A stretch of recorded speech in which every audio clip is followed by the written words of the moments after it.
What's up, y'all? It's GC Kinsey, here with some advice for my fellow people who came out later in life, only to be invalidated by others who claim you didn't show any signs.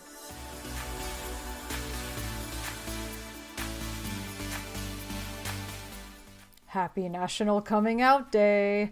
That's right, it is October 11th, 2021, which here in the United States is National Coming Out Day. And I thought this would be a good opportunity to talk to all of you who, like me, came out later in life. Because coming out is hard enough, but it's even harder when people don't believe you because you never showed any signs of being queer when you were younger. This is a very common sentiment people face if they come out any time after their childhood or teenage years. If you're coming out about your orientation, this might look something like, but you've always had straight relationships before, or you never had a gay celebrity crush. If you're coming out about your gender, it might look something like, but you've always been so masculine, or you were such a girly girl growing up. And if you're coming out about both at the same time, get ready for people's heads to explode. I understand that when someone comes out, it can be surprising. Surprise is a natural reaction, and there's nothing wrong with responding that way. But what often happens is that people take that surprise a step further and use it as an excuse to invalidate someone's identity. There's no way you can be queer. You've always seemed so normal. Surely I would have known. And that's when things cross the line from a harmless, honest reaction into really dangerous and damaging territory. It tends to be the most hurtful when it comes from the people we're closest to. And unfortunately, that's often exactly what happens. It can come from our families who raised us and watched us grow up and therefore think they know us best. It can come from our friends who feel betrayed because they thought we could tell them anything, so why keep this a secret for so long? It can come from our partners who think we've been lying to them or deceiving this whole time and trapping them in a relationship that's doomed to go nowhere. And worst of all, it can come from ourselves, through the guilt and shame we feel at not having figured it out sooner. I know that firsthand because I was one of those late bloomers. I was in my late 20s when I came out as ace, and on the cusp of turning 30 when I came out as non-binary trans. Now that's not what I would consider old by any stretch. Some people don't realize they're queer until they're even decades older than I was, but it's still older than when you're supposed to know. I'm in my early 30s now, and in spite of how open and honest I may be on this channel and my other social media, there are still areas of my life in which I have not yet come out. And it's that exact risk of invalidation and that idea that I should have known sooner that makes it so hard to come out. That's why I actually find it easiest to come out to new people. If they're not accepting, I lose nothing by walking away. But if it's someone I've known a long time and I'm really close to who doesn't accept me, then that really hurts. And unfortunately, it's something that I have experienced. So I want to use that experience to help any of you who may be in a similar position. How can you cope with people's refusal to believe who you are just because you didn't show any early signs? Here are some reasons why that argument is bogus and some ways you can respond. Number 1. Not all people show early signs.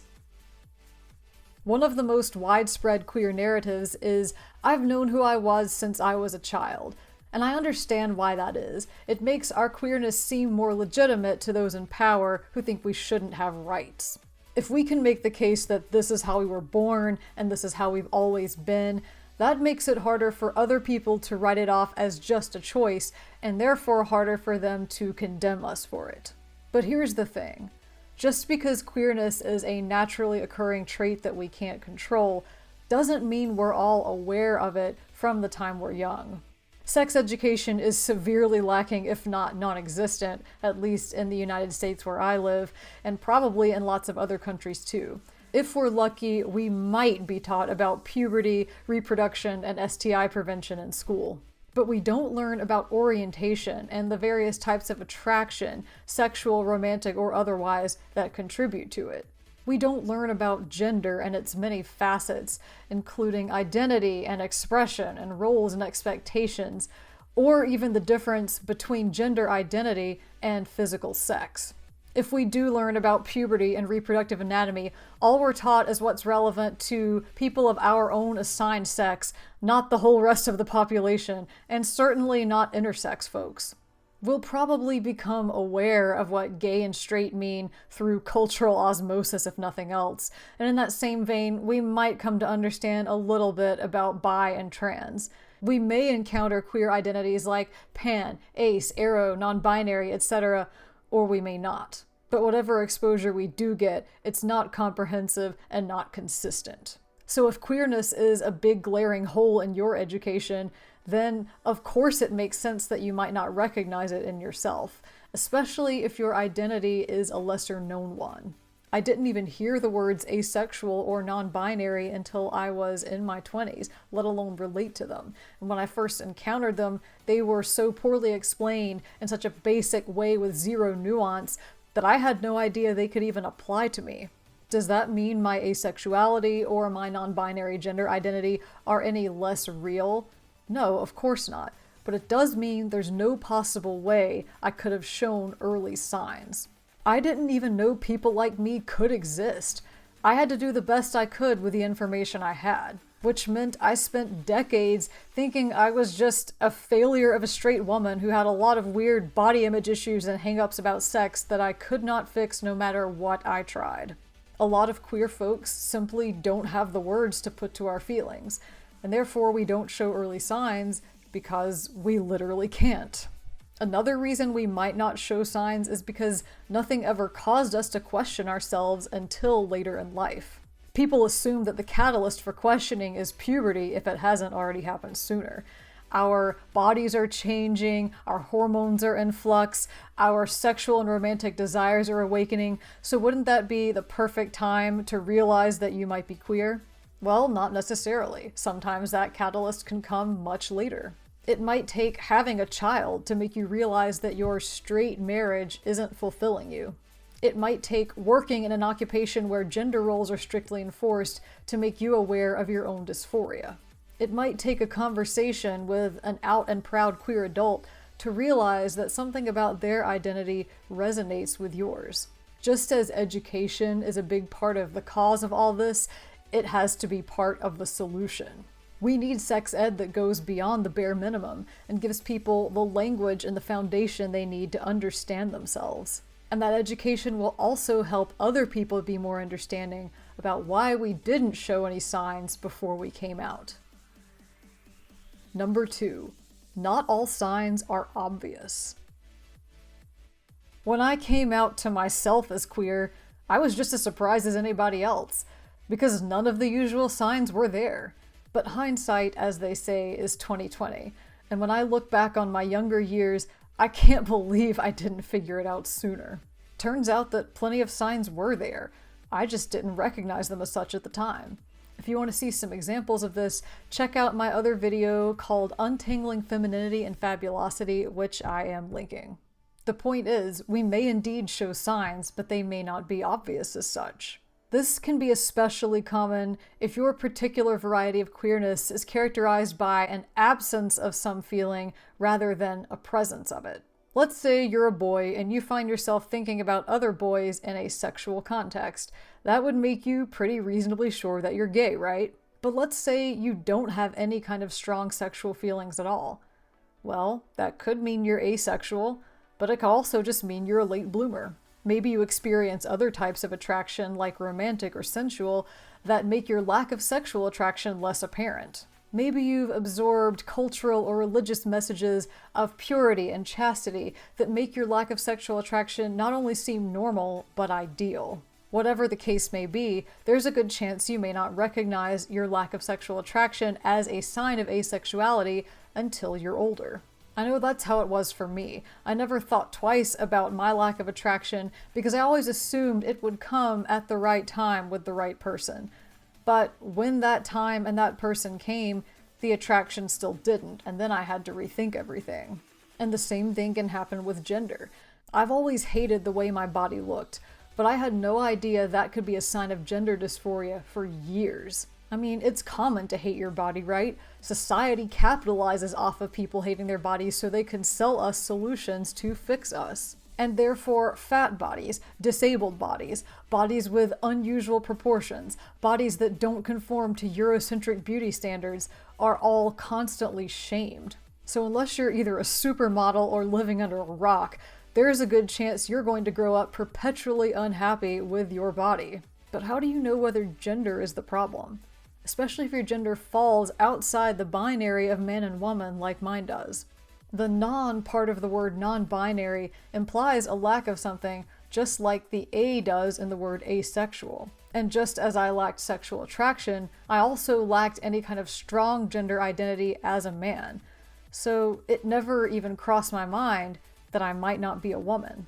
After all, that's what everyone told me I was, and what my limited understanding of biology and anatomy led me to believe. No one ever bothered to mention that there were other genders you could be or not be, so I had zero frame of reference for my gender dysphoria or euphoria at the time. Even if your gender or your orientation isn't characterized by a lack of something, you still might not be able to recognize the signs you have for what they are. I've heard people say things like, I thought every boy had fantasies about being a girl. That doesn't mean I'm trans. Or I thought everyone tried kissing their same-sex best friend. That doesn't mean I'm gay. So even though those people have strong queer feelings, they're not perceiving them as such. They think those feelings are just part of the growing up experience for everyone. Therefore, they don't see them as early signs. But again, better education, along with more openness and encouragement to share how you're feeling, could go a long way toward making those kinds of signs clearer. Number 3, not all signs are visible. In the previous point, I talked about how not all signs are obvious to us as queer people. In this point, I want to talk about how sometimes they are screamingly obvious to us, they're just not obvious to you, because we keep them very carefully hidden. Why would we do that? Well, even though we don't get educated about queerness, we do absorb all the queer phobia from the world around us, and trust me, it is abundantly clear just how much society hates and discriminates against anyone who doesn't fit within the cis, binary, hetero, allonormative standard. So guess what? A lot of us internalize that.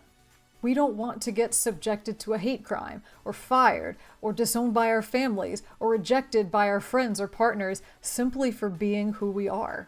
So we learn to deny. We learn to repress. The moment we have a single queer thought, we learn to jump on that and tamp it down and say, nope, no way, not me. I see how those people are treated, and I cannot be one of them. When all signs point to queer equals bad, we learn to see our own queer feelings as a personal failure. And shoving our truth under the rug, away from other people and even away from ourselves, can be easier than having to deal with it, knowing what kind of hate we'll face. If there's even a shred of plausible deniability, if there's the tiniest chance we might be okay living that good cishet life, we cling to it like a lifeline. We tell ourselves things like, as long as I'm only ever in straight passing relationships, no one will have to know I'm bi. As long as I know I don't feel like a man, no one will have to know I also don't feel like a woman. As long as I don't hate sex, no one will have to know I don't really want it. This is why you sometimes see gay people forcing themselves into straight relationships to try to rid themselves of their same-gender attraction. Or why you see trans people go through a hyper-masculine or hyper-feminine phase trying to reassert their connection to their assigned sex at birth. It's self-repression, plain and simple.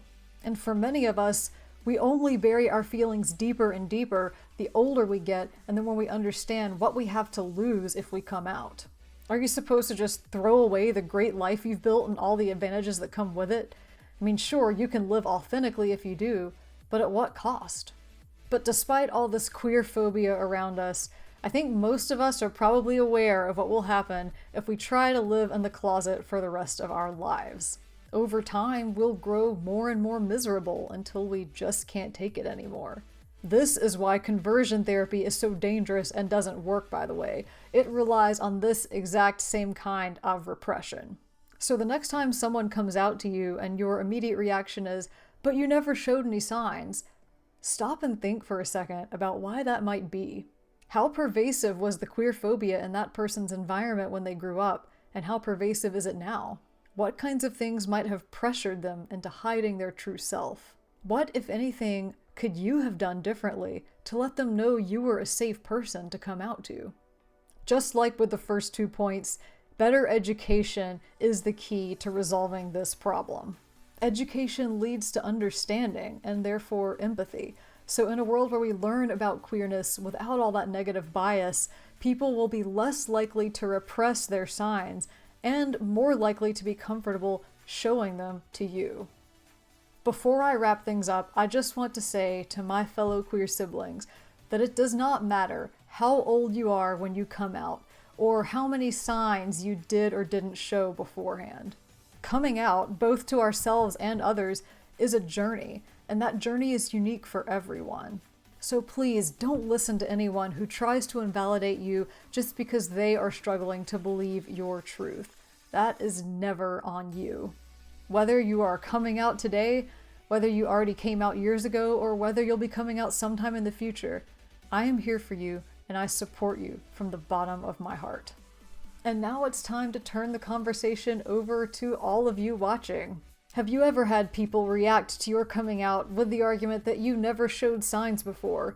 And if so, how did that make you feel? How did you respond? What advice do you have for other people who are seeking the courage to live their truth? What questions do you have about all of this? As always, I would love to get a discussion going, so please feel free to share your thoughts and experiences in the comments. If you want to reach out to me on other social media, I am GC Kinsey across all platforms. And if you want to check out any of my other videos while you're here, I have more vlogs like this one about my experiences as a queer person, along with makeup demos and cosplay music videos, so please like and subscribe, and that way you won't miss anything new. Thank you so much for watching. Thank you for all of your support. I hope you learned a lot. Happy National Coming Out Day, and I will see you on the next one.